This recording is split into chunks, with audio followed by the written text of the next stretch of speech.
महफिले मिलादे मुस्तफा।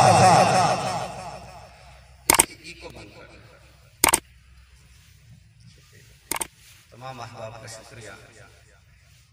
यहाँ मेरे बच्चे मेरे सामने बैठे हैं। अल्हम्दुलिल्लाह वहदा वस्सलातु वस्सलामु अला मन ला नबिय्य बअदा। फ़अऊज़ु बिल्लाहि मिनश शैतानिर रजीम। बिस्मिल्लाहिर रहमानिर रहीम। वमा अर्सलनाका इल्ला रहमतल लिल आलमीन। फ़क़ाल अल्लाहु तआला फ़ी मक़ामिन आख़र वरफ़अना लका ज़िक्रक। क़ाल अन्नबिय्यु सल्लल्लाहु अलैहि वसल्लम अना ख़ातमुन नबिय्यिन ला नबिय्य बअदी। औ कमा क़ाल अन्नबिय्यु सल्लल्लाहु अलैहि वसल्लम सदक़ल्लाहुल अज़ीम व सदक़ रसूलुहुन नबिय्युल उम्मियुल करीम व नहनु अला ज़ालिका लमिनश शाहिदीन वश्शाकिरीन वल्हम्दुलिल्लाहि रब्बिल आलमीन। आपसे गुजारिश है इंतहाई अक़ीदत व एहतराम से एक बार दुरूद पढ़ें।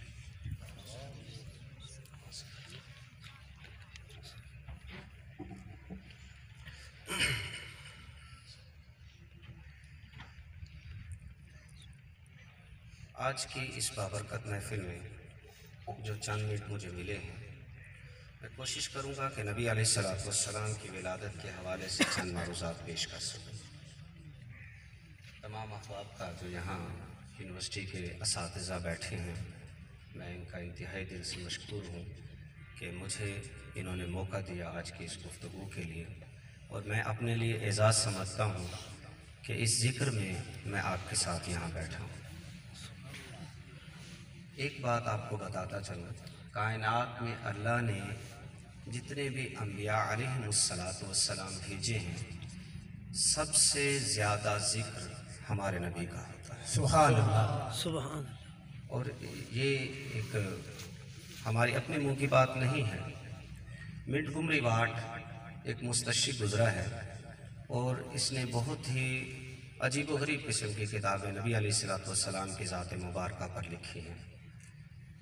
ये किताब द लाइफ ऑफ मोहम्मद में ये लिखता है कि मैं हैरान होता हूँ कि हम जितनी भी तनकीद नबी की ज़ात पे करते हैं, और उसने लफ्ज़ मोहम्मद का लिखा था सल्लल्लाहु अलैहि वसल्लम, कि जितनी भी मज़ात उनकी, जितनी भी तनकीद हम उनकी ज़ात पर करते हैं, उससे कहीं ज़्यादा ज़िक्र जो है कायनात में उनका बुलंद होता है। क्यों? इसलिए कि अल्लाह रब्बुल इज़्ज़त ने खुद फरमाया था कि ए नबी, अगर मैं आपको ना पैदा करता तो कायनात को ना पैदा करता। मेरे नबी सल्लल्लाहु अलैहि वसल्लम के बड़े ही खूबसूरत अंदाज हैं, बड़े ही निराले अंदाज हैं। माँ के बतन में आने से लेकर कायनात के ज़मीन के बतन में जाने तक जितने भी अंदाज हैं सबसे निराले हैं। किस किस पहलू पर गुफ्तगू करें और किस किस पहलू को आपके सामने बयान करें।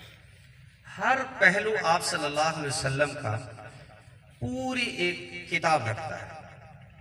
आप सल्लल्लाहु अलैहि वसल्लम हज़रत आमना फरमाती हैं, आपकी वालदा मोहतरमा फरमाती हैं कि जिस दिन से ये प्यारा मेरे बतन में आया है, मेरे जिस्म से अजीब व गरीब किस्म की खुशबुएं आती हैं, और फरमाती हैं कि मुझे रास्ता चलते हुए पत्थर सलाम पेश करते हैं, शजर व हजर मेरे सामने सजदा रेज़ होते हैं।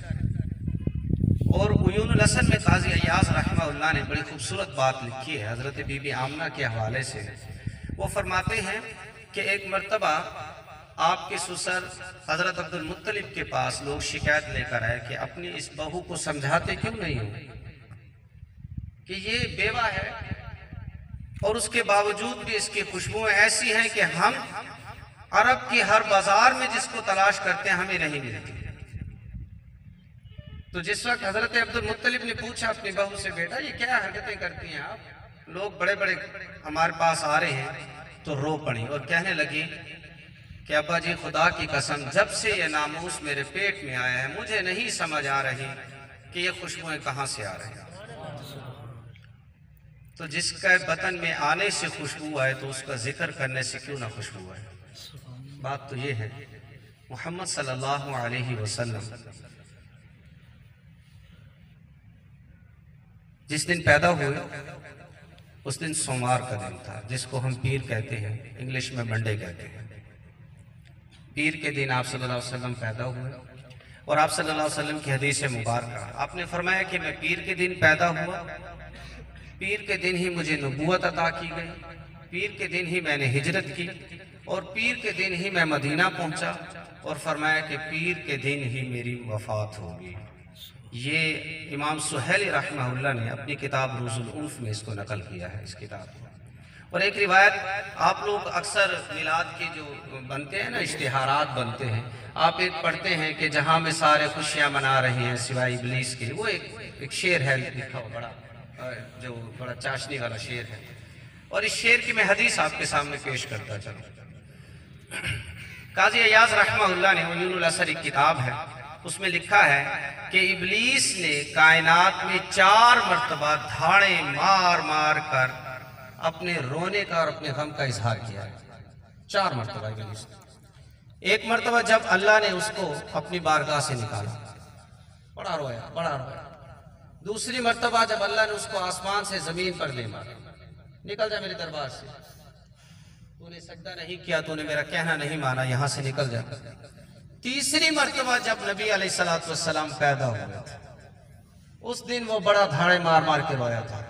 और चौथी मरतबा जिस दिन नबी अलैहिस्सलातु वस्सलाम को नबूवत मिली थी, उस दिन वो बड़े धार मार मार के रोया था। कहने लगा था आज मेरा सत्यानाश हो गया, आज मेरा आखिरी दिन है। कि कायनात की सबसे मोअज़्ज़िज़ तरीन हस्ती, सबसे प्यारी हस्ती और सबसे मुकर्रम हस्ती, जिसका वजूद अल्लाह रब्बुल इज़्ज़त ने कायनात के अव्वल दिन से लेकर आखिरी दिन तक बना दिया था, और उस वजूद के साथ अल्लाह ने कायनात को लाजिम व मलजूम ठहराया। नबी अलैहिस्सलातु वस्सलाम जिस दिन पैदा हुए, एक यहूदी मक्का में आया हुआ था और गुज़श्ता 7 दिनों से वो मक्का में रह रहा था। मक्का में वो खसूसन जो बैतुल्लाह है, उस दौर में बैतुल्लाह का बड़ा तकद्दुस था। अब जैसे अब है, इससे कहीं ज्यादा पहले भी होता था। और इसके मुतवल्ली आप सल्लल्लाहु अलैहि वसल्लम के दादा हजरत अब्दुल मुत्तलिब थे। तो उस जगह के ऊपर वो जहाँ हिजर अस्वद है, जहाँ बैतुल्लाह का दरवाजा है, उससे थोड़ा पीछे हटकर हतीम एक जगह आती है। हतीम, अल्लाह आप सबको उम्रा कराए, हज कराए, आप देखेंगे खाना काबा का जो हतीम का हिस्सा है, उसके साथ वो बैठता था। और वो गुज़श्ता 7 दिनों से सुबह के वक्त आकर लोगों से ये पूछता था कि ये बताओ कि यहाँ कोई बच्चा पैदा हुआ है। वो पूछा करता था, तो लोग कहते थे कि भाई हाँ फलाना बच्चा पैदा हुआ है। वो कहता था नहीं, निशानियां पूरी नहीं है इसकी। वो इनकार कर देता था। जिस दिन आप सल्लल्लाहु अलैहि वसल्लम की विलादत बासआदत हुई, उस दिन वो बड़ा खुश था कि आज जो निशानियां कायनात में आई हैं कि सुबह का दिन जो सूरज निकलेगा बड़ा तेज निकलेगा, साफ शफाफ हो। और दूसरी निशानी तौरात में ये बताई गई थी कि इसकी जो सूरज की रोशनी थी वो शाम और बुसरा के महल तक पहुंचेगी। और उस यहूदी के पास तौरात, तो वो बहुत बड़ा आलिम था, उसके पास वो किताबें भी मौजूद थी। वो देख रहा था कि आज निशानियां पूरी हो गई हैं और शाम की तरफ सूरज की रोशनी बहुत तेज है। तो पहले जो लोग वहां तशरीफ लाए, उनमें सबसे पहले हजरत अबू तालिब तशरीफ लाए, आप सल्लल्लाहु अलैहि वसल्लम के चचा।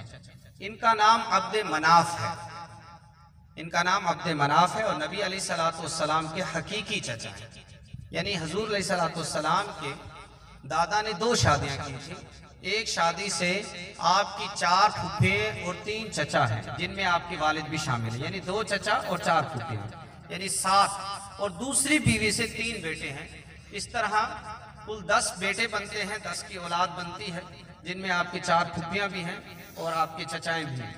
तो हजरत अबू तालिब तशरीफ लाए तो ये यहूदी भागा और उसने पूछा कि बताओ यहाँ आज कोई बच्चा पैदा हुआ है।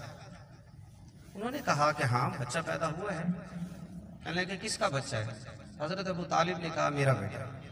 उन्होंने कहा नहीं, आपका बेटा नहीं हो सकता, आप झूठ बोलते, आपका बेटा नहीं हो सकता। अच्छा तो फिर किसका बेटा? कहने लगे नहीं, मैं मजीद तहकीक करूंगा, आप जाएं।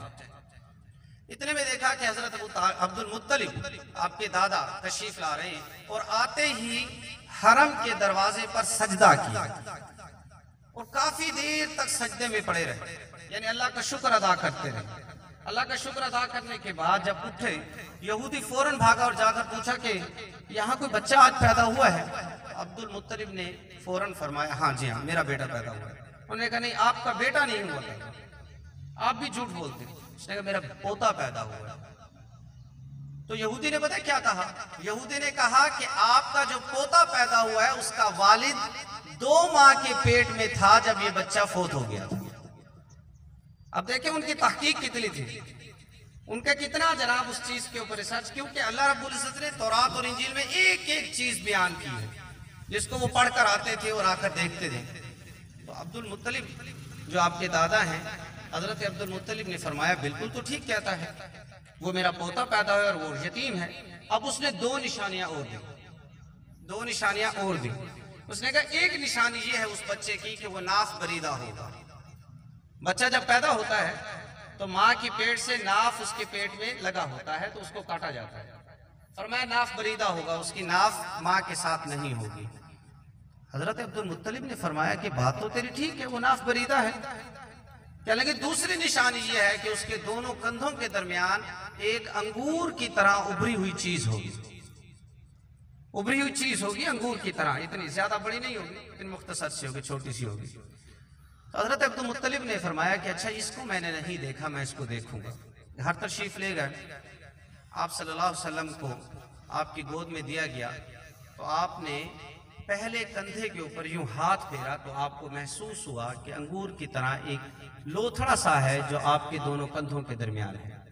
आप सल्लल्लाहु अलैहि वसल्लम को उन्होंने उठाया और फौरन मक्का मुकरमा यानी मक्का मस्जिद के साथ बैतुल्लाह तशरीफ लाए और बैतुल्लाह के सामने खड़कर ऐसे उठाकर आप सल्लल्लाहु अलैहि वसल्लम को ऐसे उठाया और बहुत तवील दुआएं, बहुत तवील दुआएं। और उन दुआओं में नातिया अशियार भी मौजूद हैं जिसको मुख्तलिफ किताबों के अंदर मुतनब्बी ने भी उसको लिखा है। कसीदा बानत सुआद एक कसीदा अरबी का, उसमें भी वो अशार आते हैं, पर मुताद्दिद जगहों पर ये अशार आते हैं। तो उसके बाद जिस वक्त उठा के दुआ से फारिग हुए तो वो यहूदी साथ खड़ा था, कहने लगे, यहूदी ने पहली मर्तबा से कहा कि ये वक्त का नबी है, ये वक्त का नबी है। तो हजरत अब्दुल मुत्तलिब ने कहा कि तू कैसे कह सकता है? कहते मैंने निशानियां दी थी, तो बताओ इसकी निशानी है। उन्होंने कहा वाकई ये निशानी। तो नबी पैदाशी तौर पर नबी हो। आप सल्लल्लाहु अलैहि वसल्लम का नाम आपके दादा ने मोहम्मद रखा और आपकी वालिदा ने अहमद रखा। आपकी वालिदा ने जब अहमद रखा तो पूछा गया कि आपने अहमद क्यों रखा है? कहने लगी, जी मुझे फरिश्तों ने आकर ख्वाब में बताया था कि इसका नाम अहमद है, इसलिए मैंने अहमद रखा है। आपके दादा से पूछा गया कि आपने इसका नाम मोहम्मद क्यों रखा है? तो उन्होंने कहा, ये मुझे अल्लाह ने ऐसा बेटा अता किया है कि जिसकी आसमान वाले भी तारीफ करेंगे, दुनिया वाले भी तारीफ करेंगे, इसलिए मैंने इनका नाम मोहम्मद रखा है। इमाम सुहैली रहमहुल्लाह अपनी किताब रोज़ुल उन्फ के अंदर ये चीज नकल करते हैं। वो कहते हैं कि मोहम्मद नाम के 7 अफराद मक्का में ऑलरेडी थे, पहले भी थे। मोहम्मद नाम के 7 अफराद थे, लेकिन अहमद नाम का कोई शख्स नहीं था। उसकी वो फिर वजह भी लिखते हैं कि जिस वक्त यहूदी आकर बताया करते थे ना कि ये वादी है, यहाँ पर एक मोहम्मद नाम का पैगंबर आने वाला है, तो लोग अपने बच्चों के नाम पहले से बरकत के लिए मोहम्मद रखते थे, सिर्फ बरकत के लिए कि ऐसी जात के साथ निस्बत हो जाए। तो आज हम भी बिहम्दिही ताला सब अपने बच्चों के नाम के साथ मोहम्मद का लफ्ज़ रखते हैं। एक रिवायत मेरे जहन में आ गई, कल क़यामत के दिन अल्लाह रब्बुल इज्जत लफ्ज़ पुकारेंगे मोहम्मद, कायनात में जितने भी मोहम्मद नाम के होंगे सब खड़े हो जाएंगे। तो अल्लाह फरमाएंगे, भाई मैंने तो अपने नबी का नाम लिया है, ए मोहम्मद आप आए मेरी तरफ। तो सब कहेंगे कि हम भी तो आपके नबी के दीवाने हैं, और इस वजह से अल्लाह रब्बुल इज्जत सबको जन्नत में जगह दे देंगे, सबको माफ फरमा देंगे, उनका बगैर हिसाब किताब दाखिला होगा जन्नत में, सिर्फ नाम में मोहम्मद रखने। और ये मैं ऐसी रिवायत नहीं बयान कर रहा, इमाम बुखारी ने इसको अपनी किताब जो खसाइस नबवी है उसके अंदर इसको जिक्र किया है, जिस पर अल्लामा मुल्ला अली कारी रहमतुल्लाह ने अपने फतहुल बारी के अंदर मुकम्मल इसकी सनद बयान की है।